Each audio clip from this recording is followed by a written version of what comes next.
Hello, science family. When we're looking at this chart, this is called the activity series for some metals. And what it shows you is that it's a list by strength of which metals are more reactive than others. Now, why would we need to know this? It's because when we go through a type of reaction called a single replacement reaction, if a metal that's by itself is stronger than a metal that's already bonded in an ionic compound, for example, the outline for a single replacement is a solo atom meets up with something that is a compound. These metals might swap out in a single replacement reaction. But the question is, how will you know whether they really will swap out or not? All right. And to do that, to figure that out, all right, we're going to use this series. So, how does this chart work? Very simple and straightforward, all right? The higher up you go, the more reactive something is, all right? The more reactive something is, think of it as the stronger that metal is. So, when we have this single replacement reaction, if the solo metal by itself is stronger than the metal in the compound, it's going to come and kick out that compound. So if that happens, A and B now swap places. So now B is by itself, and A makes the compound with X. All right, but that only happens if A is stronger. So how would you figure that out? Simple.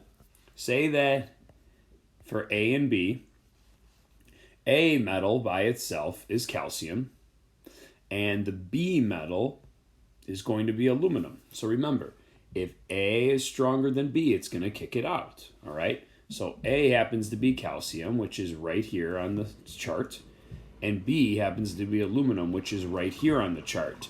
Since calcium is higher on the chart than aluminum, calcium is stronger, and therefore calcium will come and kick out aluminum. And so now aluminum will be all by itself, aluminum will be by itself, and now calcium will come in and be part of that other compound.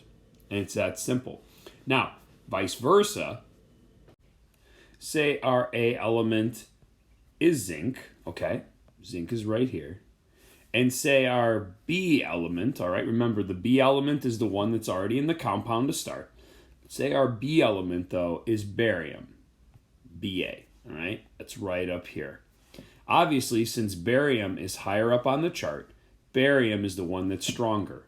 So if zinc comes in and tries to kick out barium from its compound, so hey man, get lost. Barium is stronger because it's higher on the list. It's higher on the activity series. So therefore, zinc cannot come in and kick out barium. So what happens? Nothing. Barium is going to stay connected to the compound, and zinc is going to stay by itself. So what do we call that in regular everyday life? We call that no reaction, RXN for short.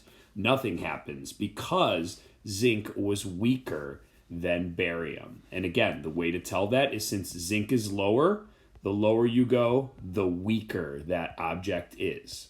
All right? You're going to need to use your activity series for every single type of single replacement reaction to check whether there is a reaction or if there is no reaction. All right? So hopefully that gives you a little insight into what we're doing. Now that you know that, let's try some single replacement problems, which is in another video. And that should be able to make sense how and why you would use this chart on your worksheet. Remember, the higher up you go, the more reactive. The lower you go, the weaker or less reactive it is. Have a great day, Science Fam.